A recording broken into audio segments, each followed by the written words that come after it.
हम पढ़ेंगे सीमा तथा सांतत्यता। आइए परिभाषित करते हैं सबसे पहले फलन की सीमा को। किसी फलन की सीमा किसे कहते हैं? सीमा इंग्लिश में लिमिट परिभाषित करते हैं फलन की सीमा को। जब हमारे पास कोई फलन y बराबर fx एक फलन है, yx का फलन है, x के किसी मान पर परिभाषित ना हो।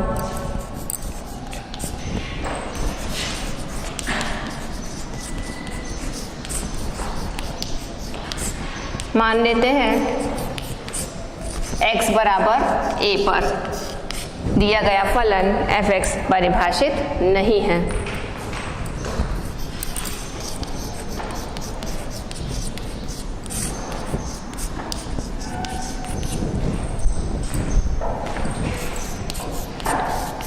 तो बिंदु x पर फलन के मान fa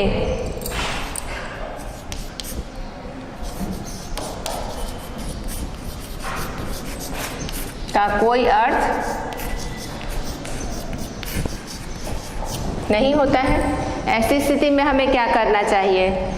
हमें फलन का मान a पर ज्ञात करना है। a पर फलन परिभाषित नहीं है तो हमें क्या करना चाहिए? हमें a पर मान ज्ञात न कर a के अत्यंत समीप वाले मान पर फलन का मान ज्ञात करना चाहिए।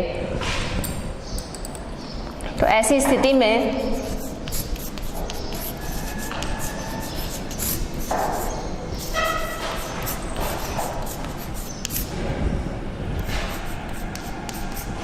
x का वह मान जो कि a के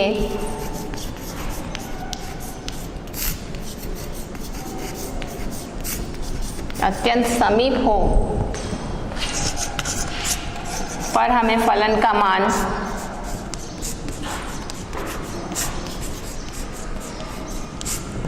ज्ञात करना चाहिए। और इस फलन के मान को ही जब हम ज्ञात करते हैं तो इसे फलन की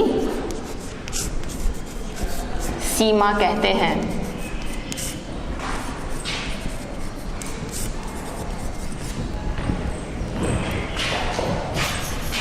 गणितीय भाषा में लिखते हैं, अर्थात किसी फलन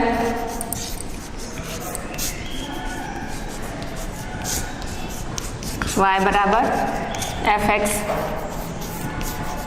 की सीमा अर्थात लिमिट L कही जाती है।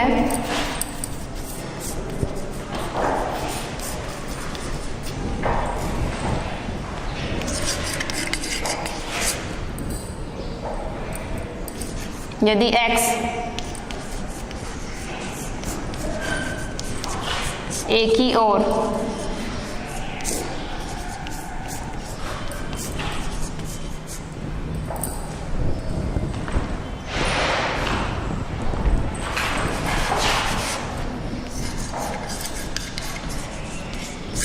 जबकि x एक ही ओर प्रवृत्त होता है, यदि दिया गया फलन fx L की ओर या L के समीपतर भी आप कह सकते हैं,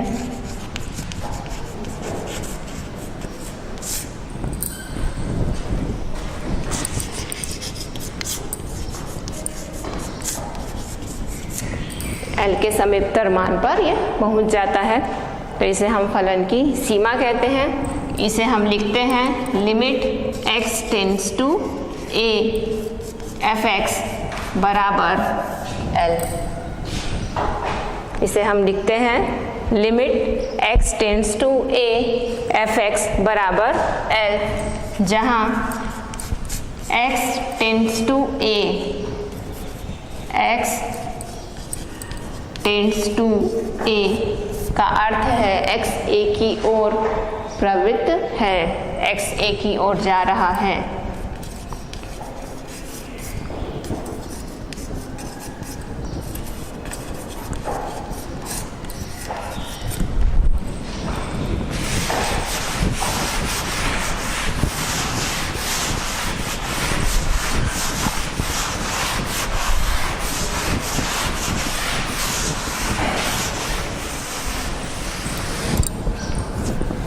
तो जब कोई फलन किसी बिंदु पर परिभाषित ना हो तो हम उसके समीपतर मान निकालते हैं, जिसे फलन की सीमा कहते हैं। इसे लिखते हैं हम limit x tends to a f x बराबर l, जहाँ a वह बिंदु है जिसके सन्निकट मान हम ज्ञात कर रहे हैं और l फलन की सीमा कहलाती है।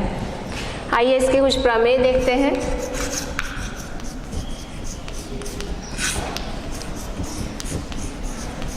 सीमाओं पर कुछ प्रमेय दिए गए हैं। सबसे पहला प्रमेय limit x tends to a f x plus g x, दो फलनों के योगफल की सीमा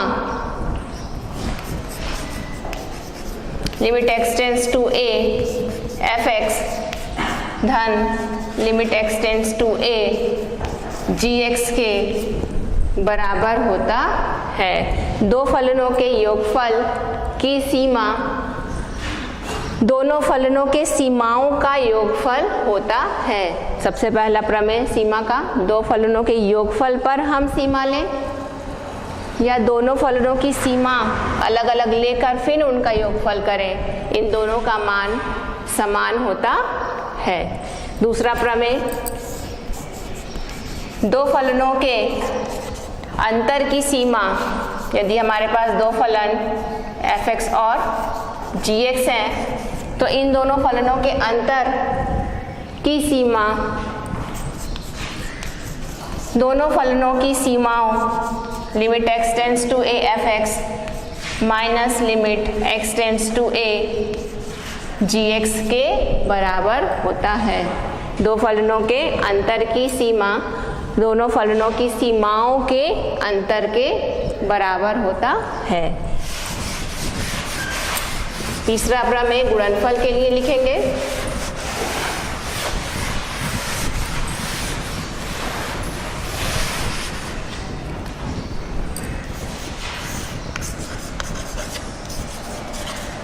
तीसरा प्रमेय limit x tends to a f(x) into g x, f(x) और gx के गुणनफल की सीमा limit x tends to a f(x) into limit x tends to a gx के बराबर होता है। दो फलनों के गुणनफल की सीमा दोनों फलनों की सीमाओं के गुणनफल के बराबर होता है।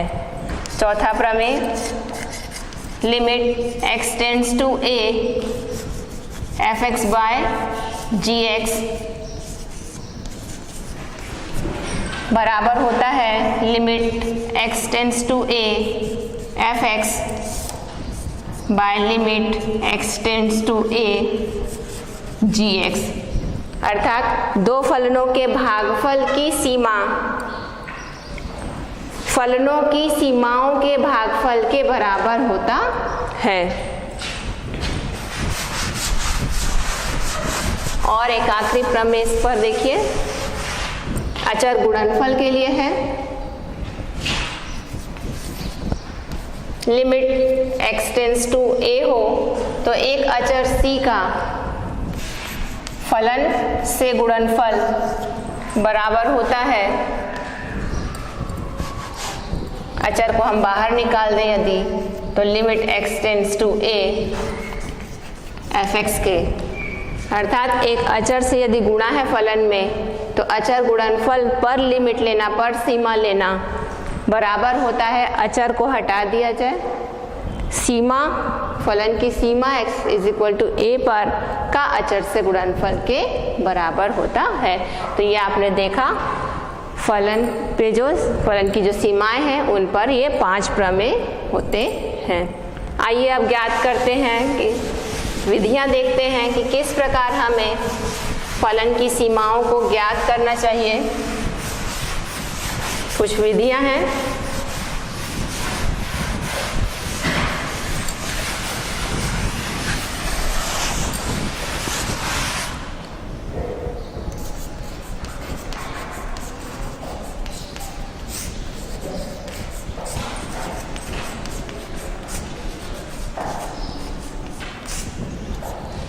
देखते हैं किस प्रकार हमें सीमाओं को ज्ञात करना चाहिए। सबसे पहला, यदि हमारे पास बहुपद फलन हो,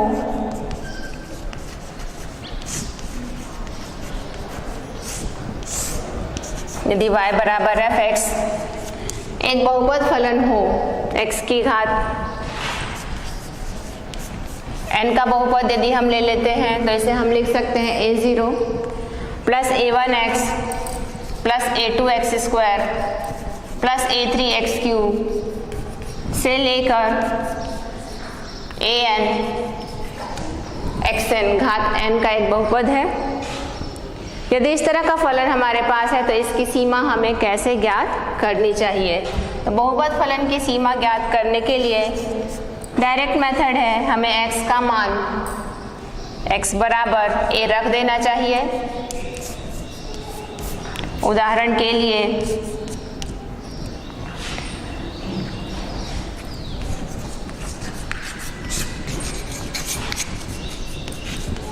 x का मान a रखने पर फलन की सीमा हमें प्राप्त होती है।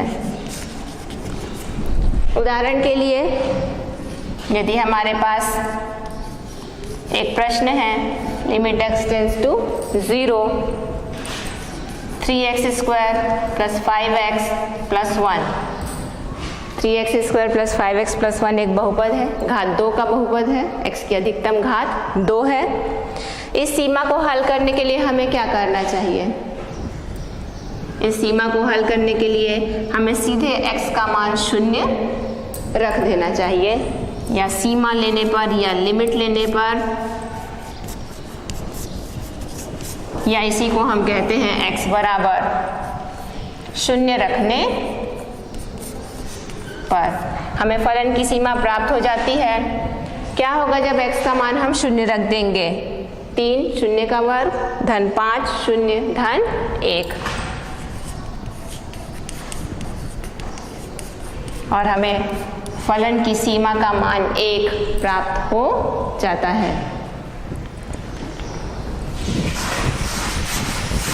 देखते हैं दूसरी विधि।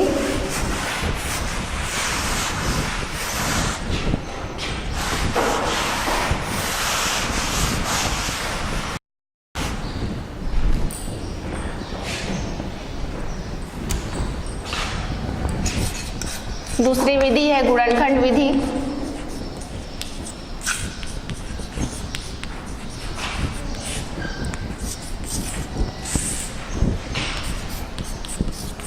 जब दिया हुआ फलन एक परिमेय फलन हो, f(x) बराबर दो बहुपदों का भागफल हो, gx बटे hx एक परिमेय फलन हुआ, जहाँ hx का मान 0 नहीं होना चाहिए, तभी यह फलन परिभाषित होगा। तो जब इस प्रकार का फलन हो, परिमेय फलन हो, जहाँ hx 0 के बराबर ना हो, इस तरह के फलन को हम गुणनखंड विधि से हल करते हैं। अंश और हर में स्थित बहुपदों का गुणनखंड करते हैं। जो उभयनिष्ठ गुणनखंड है उसको आपको काट देना चाहिए और शेष में x का मान रख देना चाहिए।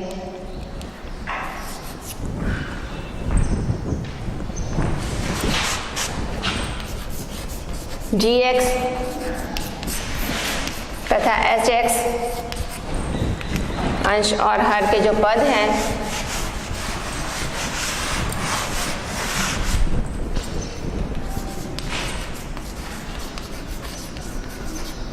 के उभयनिष्ठ गुणनखंडों को प्राप्त करना चाहिए।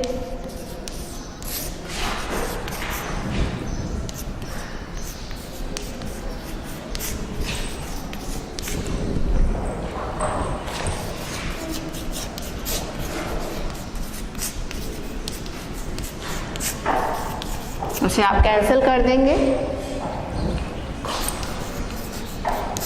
तथा x का मान a जब हम रखते हैं तो हमें फलन की सीमा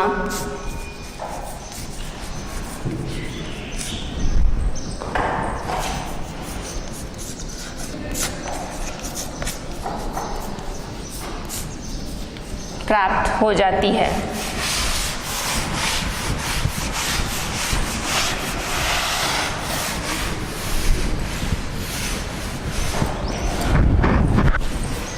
उदाहरण के लिए देखिए एक प्रश्न। यदि हमारे पास एक प्रश्न हो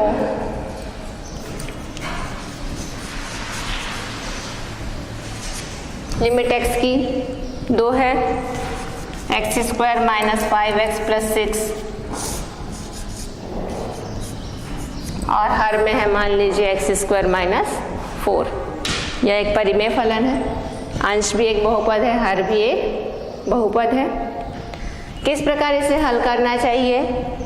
तो सबसे पहले हमें क्या करना चाहिए? गुणनखंड करना चाहिए। अंश में जो बहुपद है उसका गुणनखंड कीजिए, हर में जो बहुपद है उसका गुणनखंड कीजिए। डायरेक्ट लिमिट नहीं लेंगे हम, x टेंड्स टू 2, x की सीमा 2 है, 2 पर x की सीमा निकालनी है। गुणनखंड किस प्रकार करेंगे? x² - 5x + 6 का हम ऐसी 2 संख्याएं लेते हैं जिनको जोड़ने या घटाने से 5 आए पर गुणा करने से 6 आए। तो वो संख्याएं हैं 2 और 3। 5x की जगह हम लिख सकते हैं -2x -3x। 4 को हम 2 का वर्ग लिख सकते हैं, हर में x² -4 है, 4 की जगह पर हम लिख सकते हैं 2 का वर्ग। लिमिट x की 2 है, पहले 2 पदों में से हम x कॉमन निकालते हैं, x उभयनिष्ठ निकालते हैं, हमें मिलता है पहला गुणनखंड x - 2। इन 2 पदों में से -3 को बाहर निकालते हैं तो हमें फिर मिलता है x - 2। हर में हम सूत्र लगाते हैं a का वर्ग ऋण b का वर्ग, और यहाँ हमें मिलता है a + b और a - b अर्थात x धन 2 और x ऋण 2। आइए देखते हैं उभयनिष्ठ गुणनखंड क्या है अंश और हर में।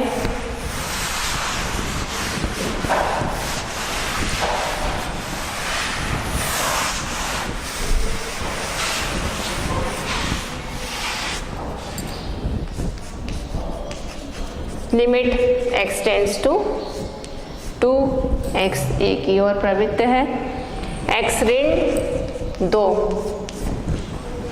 उभयनिष्ठ गुणनखंड बाहर निकाल लिए तो दूसरे कोष्टक में मिलता है हमें x ऋण 3। हर में है x धन 2 और x ऋण 2। उभयनिष्ठ गुणनखंड हमें x ऋण 2 और x ऋण 2 मिल रहा है। अंश और हर में उभयनिष्ठ गुणनखंड है, इसलिए इसे हम काट देंगे। और limit x tends to 2, x ऋण 3 बटे x धन 2 हमें प्राप्त हो जाता है। इसके आगे अब आपको हल करने की ज़रूरत नहीं है और हम इसमें अब लिमिट ले लेंगे। लिमिट लेने पर या x का मान 2 रखने पर, लिमिट लेने का अर्थ क्या है?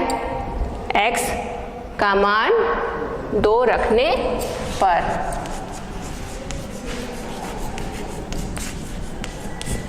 आइए देखते हैं क्या प्राप्त होता है हमें।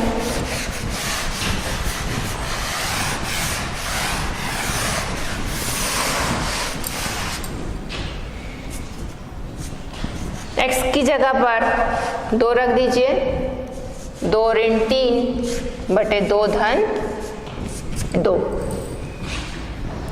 2 ऋण 3 ऋण 1, 2 धन 2 4। अतः इस फलन की सीमा हमें क्या प्राप्त होती है? ऋण 1 बटे 4 और यह है उसका उत्तर। तो यह है गुणनखंड विधि जिससे परिमेय फलनों की सीमा हम ज्ञात करते हैं। तीसरी विधि देखते हैं। तीसरी विधि है परिमेयकरण विधि।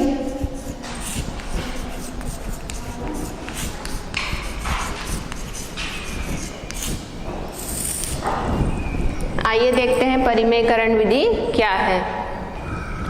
जब हमारे पास फलन ऐसा हो जिसमें वर्गमूल का चिन्ह आपको दिखाई दे, y(x) का फलन है और यदि यह वर्गमूल चिन्ह युक्त हो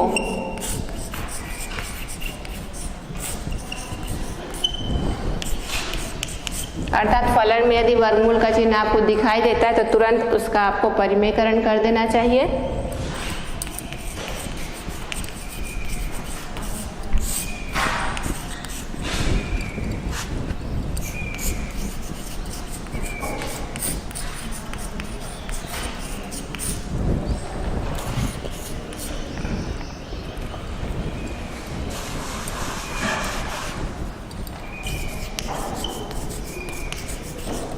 जो भी उभयनिष्ठ पद आपको दिखाई देता है उसे काट देना चाहिए।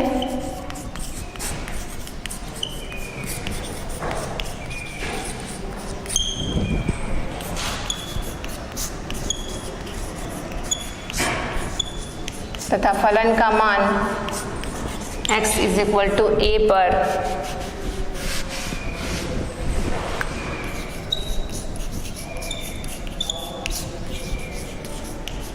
ज्ञात करना चाहिए। आइए एक प्रश्न से इसे समझते हैं।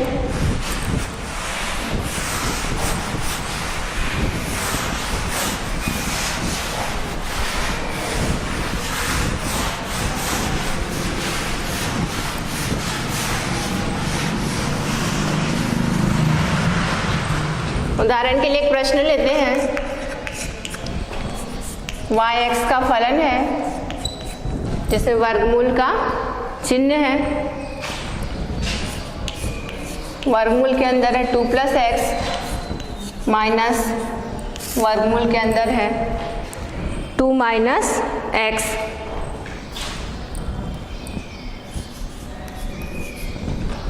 और इसकी सीमा है limit x tends to 2। Direct हम सीमा नहीं रख सकते हैं। तुरंत आपने डायरेक्ट x का मान 2 रखा तो हर क्या हो जाएगा? 0 हो जाएगा और यह अपरिभाषित हो जाएगा। ठीक है।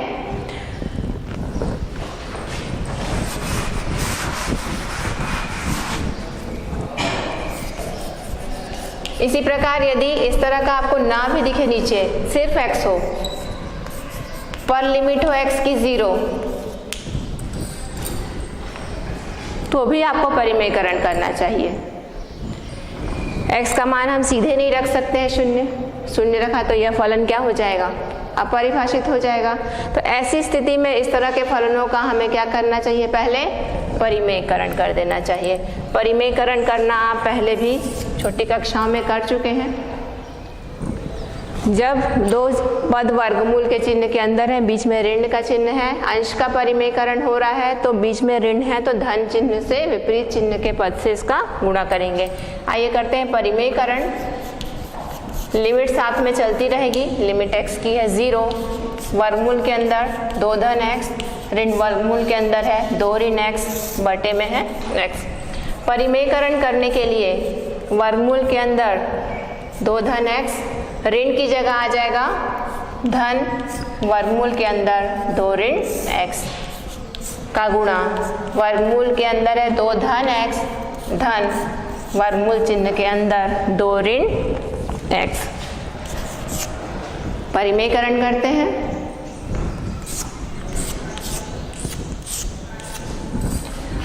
a - b और a + b सूत्र का यहाँ इस्तेमाल होता है, जो कि बन जाता है a का वर्ग ऋण b का वर्ग, और अंश में हमें प्राप्त होता है वर्गमूल का चिन्ह। परिमेयकरण करने से हट जाता है, इसीलिए परिमेयकरण किया जाता है। तो हमें मिल जाता है वर्गमूल 2 धन x का वर्ग ऋण वर्गमूल 2 ऋण x का वर्ग। हर में x का गुणा वर्गमूल 2 धन x धन वर्गमूल 2 ऋण x से होगा। वर्ग के कारण वर्गमूल का चिन्ह हट जाएगा। लिमिट x टेंड्स टू 0, वर्गमूल का चिन्ह हट जाएगा, हमें प्राप्त होगा 2 धन x, ऋण यहाँ हमें प्राप्त होगा 2 ऋण x,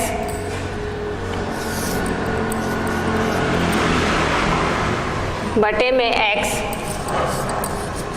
2 धन x धन 2 ऋण x। हल करते हैं कोष्टक को।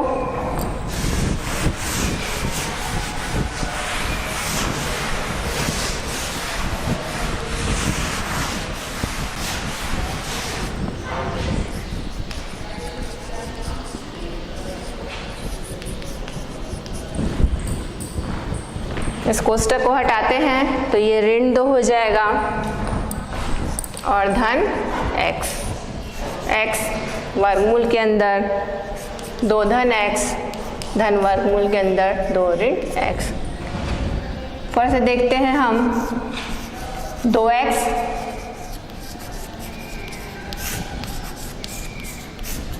दो धन x, धन 2 ऋण x। और अब हमें लिमिट x यहाँ पर कट जाएगा। जैसे ही x हट गया अब हमें इस पर क्या करना चाहिए, लिमिट लेना चाहिए। देखते हैं हम लिमिट लेने पर अर्थात x का मान 0 रखने पर हमें क्या प्राप्त होता है। अंश में 2 है, हर में वर्गमूल के अंदर 2 धन 0, वर्गमूल के अंदर 2 ऋण 0। यह है 2 अंश में, हर में वर्गमूल 2, धन वर्गमूल 2, जो कि आ जाता है 2/2 वर्गमूल 2, 2 और 2 भी कट जाएगा और हमें प्राप्त होता है 1 वर्गमूल 2।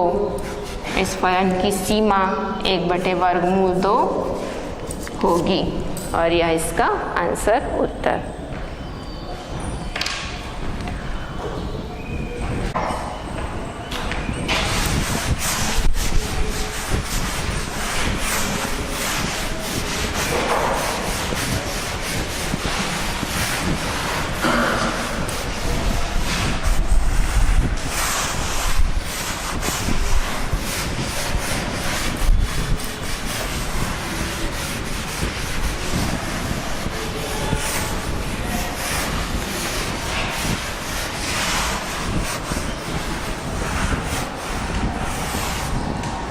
आइए अगली विधि देखते हैं,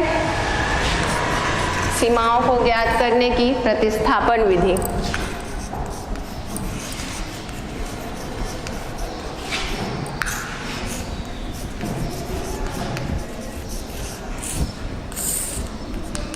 विभिन्न प्रमेय इसी विधि से बनते हैं। प्रतिस्थापन विधि क्या है? जब कोई फलन x के a मान पर परिभाषित ना हो और हर में x माइनस a हो या परिमेय फलन हो, यदि f(x) gx बटे hx एक परिमेय फलन है जहाँ hx 0 नहीं होना चाहिए, फलन परिभाषित नहीं होगा। x = a पर यदि यह परिभाषित ना हो फलन और हमें x की लिमिट a ही लेनी हो तो वहाँ पर हमें x बराबर a प्लस h रखना चाहिए।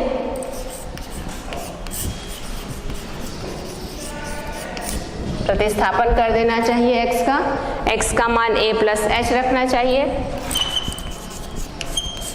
जहाँ h को हम मानते हैं बहुत छोटा है।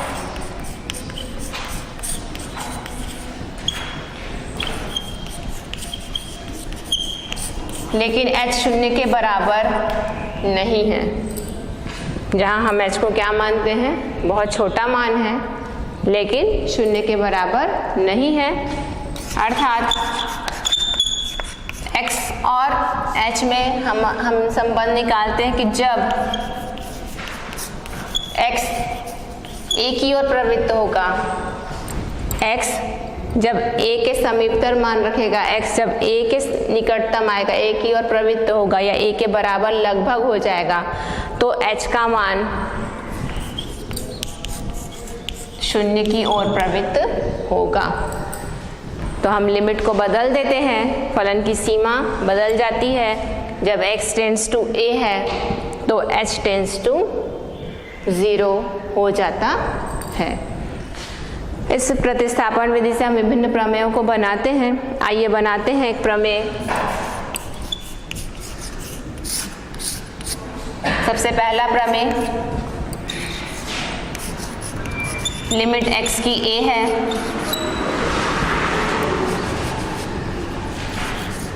xn minus an by x minus a बराबर n a की घात में n माइनस 1 होता है। बहुत ही इम्पॉर्टेंट प्रमेय है, सूत्र की तरह यूज़ होता है, इस्तेमाल होता है प्रश्नों को हल करने में।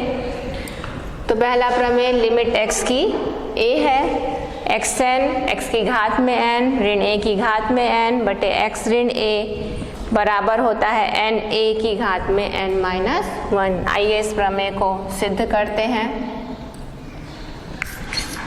इसका प्रूफ लिखते हैं। तो सिद्ध करने के लिए हमेशा बाएं साइड को लेके चलते हैं और दाईं तरफ को सिद्ध करते हैं। लेकर चलते हैं हम left hand side. Left hand side हमारा है लिमिट x की, x tends to a, x की घात में n माइनस a की घात में n बटे में x माइनस a x ऋण a। हल करते हैं इसे थोड़ा सा।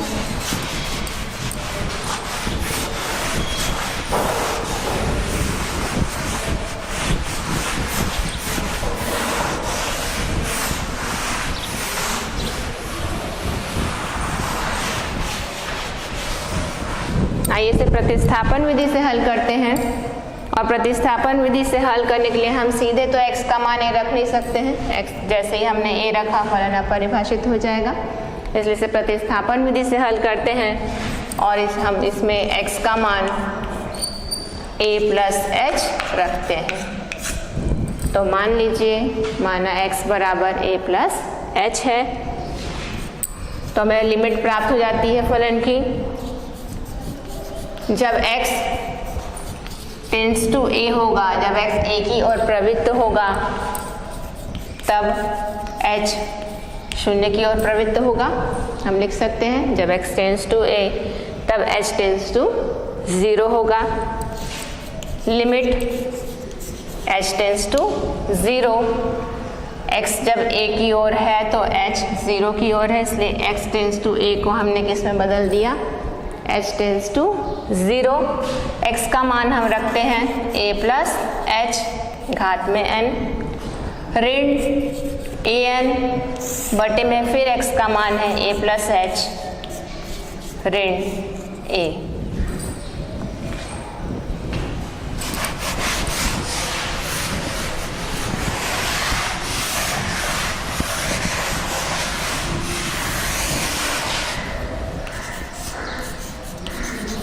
लिमिट h टेंड्स टू 0 है।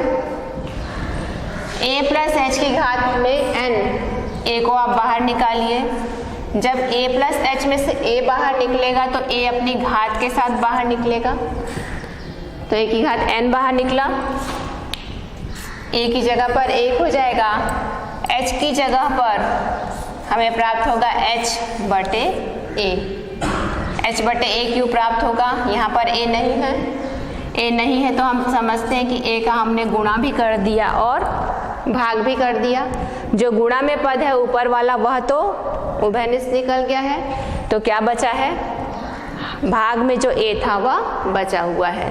तो जैसे ही a हमने कॉमन निकाला, उभयनिष्ठ निकाला, हमें मिलता है 1 धन h बटे a की घात में n ऋण a की घात में n। हर में हम देखते हैं धन a और ऋण a कट जाता है और हमें सिर्फ बस मिलता है h। Limit h tends to 0। पहले पद में भी a की घात n है, दूसरे पद में भी a की घात n है। इस a की घात n को हम पूरे पदों से बाहर निकाल लेते हैं। तो एक बड़े कोष्ठक के अंदर हम लिख सकते हैं 1 प्लस h बाय a की घात में n माइनस 1 और बटे में h है। इस 1 प्लस h बाय a की घात में n को द्विपद प्रमेय से विस्तार करते हैं।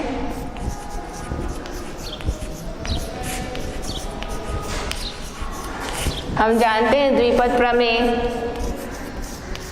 1 प्लस x की घात में n का विस्तार होता है 1 plus nx n minus 1 by 2 factorial x का स्क्वायर। इसी तरह अगला पद क्या होगा, n के साथ आ जाएगा n-2/3 फैक्टोरियल x की घात में 3 और यह क्रम इसी तरह चलता जाता है। यह है द्विपद प्रमेय। द्विपद प्रमेय का प्रयोग करते हैं और विस्तार करते हैं हम 1 धन h/a की घात में n का। देखते हैं क्या प्राप्त होता है। चूंकि द्विपद प्रमेय से हम ये लिख सकते हैं x की लिमिट है a की घात में n। बड़े कोष्टक में विस्तार लिखते हैं 1 धन h/a का। तो पहला पद 1 धन n x की जगह पर है h/a धन n-1 2 का फैक्टोरियल x स्क्वायर की जगह पर h/a का स्क्वायर। तीसरा पद लिख सकते हैं n-1 n-2 अब आ जाएगा 3 का फैक्टोरियल h/a की घात में 3 इत्यादि। तो यह द्विपद प्रमेय से इस पद का विस्तार है। ऋण 1 और यह बड़े कोष्टक को हमने बंद कर दिया, पूरे के बटे में है h। पहला पद धन 1 और यह अंतिम पद ऋण 1 कट जाता है।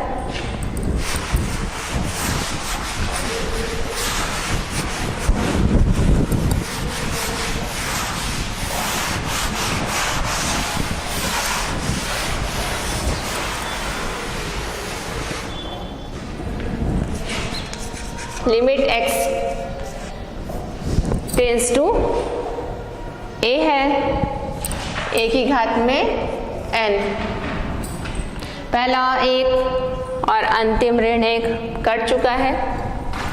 अब है पहला पद n h/a। दूसरा पद है हमारे पास n-1 2 का फैक्टोरियल h का वर्ग बटे a का वर्ग। तीसरा पद n-1 n-2 3 का फैक्टोरियल h/a की घात में है 3 h की घात में 3/a की घात में 3 इत्यादि पद हैं हमारे पास। अब चूंकि हर पद में h है, इस h को हमें बाहर निकालना चाहिए और हर के h को हमें हटाना है। a की घात में n और h को हम बाहर निकाल लेते हैं। h बाहर निकल गया है तो क्या बचा n/a। दूसरे पद में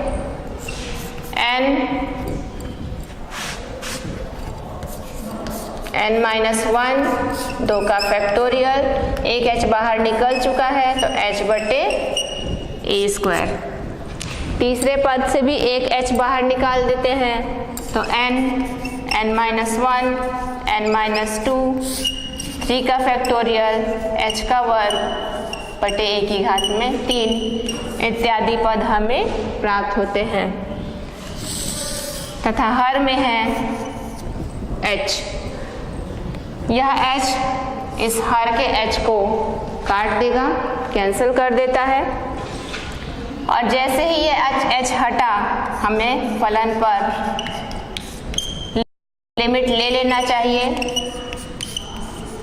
लिमिट लेने पर का अर्थ है h का मान हम लेकर चल रहे हैं h टेंस टू 0। जैसे ही हमने x का मान a प्लस h रखा है, लिमिट वहीं से बदल जाती है। जब x a की ओर अग्रसित है h 0 की ओर अग्रसित होगा। लिमिट लेने पर अर्थात h का मान 0 रखने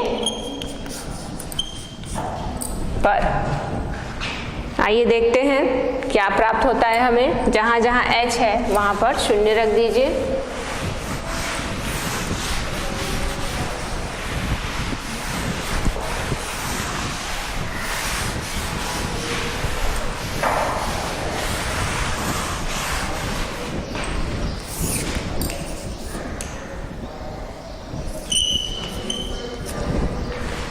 जहाँ जहाँ h है वहाँ हम शून्य रख देंगे, तो हमें प्राप्त होता है an, पहला पद n बटे a, तथा बाकी सभी पद शून्य हो जाएंगे। a की घात में n को सामने ले आइए। इस a को यदि हम ऊपर ले जाते हैं तो a की घात में ऋण 1 लिख सकते हैं। n a की घात में n-1, जब आधार समान हो तो घातांक जुड़ जाते हैं, तो हमें प्राप्त होता है n a की घात में n-1, और यही है दायां पक्ष जो हमें सिद्ध करना था। अतः यह प्रमेय सिद्ध हुआ।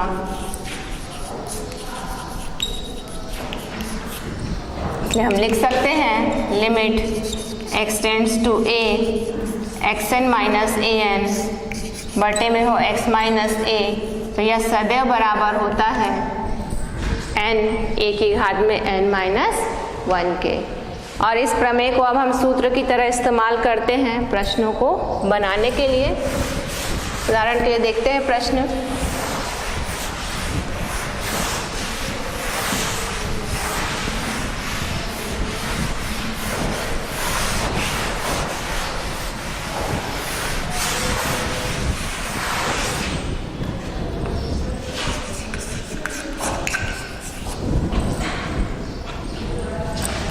लिमिट x की 3 है, x की घात में 3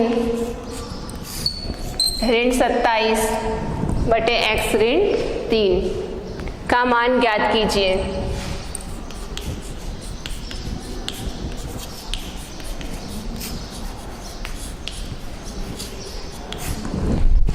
आइए इस प्रश्न को हल करते हैं। लिमिट x की है 3, x की घात में 3 ऋण 27 बटे x ऋण 3। इस प्रश्न की तुलना इस प्रमेय से कीजिए, जहाँ लिमिट है x की n, x की a, x की घात में n ऋण a की घात में n बटे x ऋण a बराबर होता है n a की घात में n-1। तो लिमिट x की घात x टेंड्स टू 3, x 3 की ओर प्रवृत्त है, x की घात में 3, 27 को लिख सकते हैं हम 3 की घात में 3 बटे x ऋण 3। तुलना करते हैं इस प्रमेय से, तो हम देखते हैं n बराबर है, n की जगह पर है 3, a की जगह पर भी है 3। प्रमेय से तुलना करने पर इस लिमिट का उत्तर हमें मिलेगा n a की घात में n-1 से तुलना करके लिखेंगे इसका उत्तर हम। तो n की जगह पर है 3, a का मान भी है 3 और n-1 3 ऋण 1, 3 की घात में 3 ऋण 1 अर्थात 2, और 3 की घात 2 का अर्थ है 3 का 2 बार गुणा, 3 तिया 9 और 3 और 9 का गुणनफल हमें प्राप्त हो जाएगा 27। अतः लिमिट x की घात में 3 ऋण 27 बटे x ऋण 3 का मान होगा 27। इसी तरह हम और प्रश्नों को भी बना सकते हैं। देखते हैं अभ्यास से एक प्रश्न।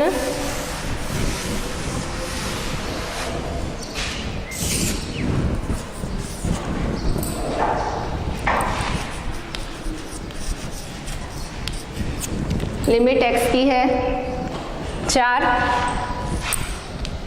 x क्यूब ऋण 64 बटे x स्क्वायर ऋण 16।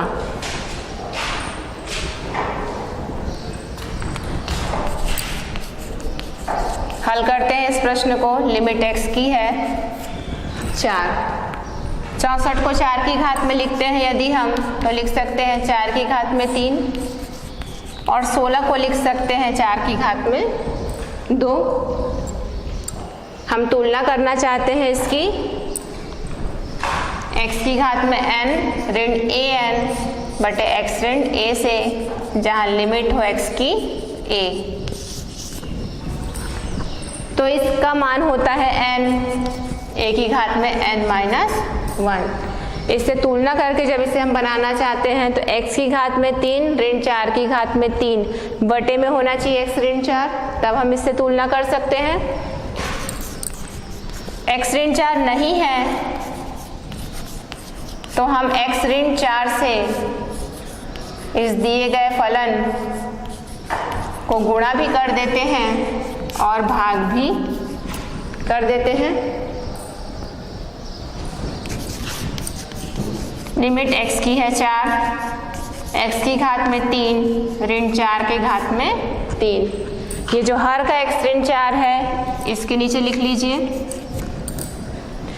तथा लिमिट अलग से फिर ले लीजिए x की 4, x ऋण 4 और बटे में इसको यहाँ ले आइए x का वर्ग ऋण 4 का वर्ग। यह सूत्र की तरह बन गया है, जिसका मान होगा n अर्थात 3 a 4 n माइनस 1 यानी कि 3 माइनस 1। इसको भी प्रमेय से बनाते हैं। इसको आप 1 के बटे में लिख सकते हैं। लिमिट x की 4 x का वर्ग ऋण 4 का वर्ग बटे x ऋण 4। इस सूत्र से फिर इसकी तुलना करके मान लिखते हैं।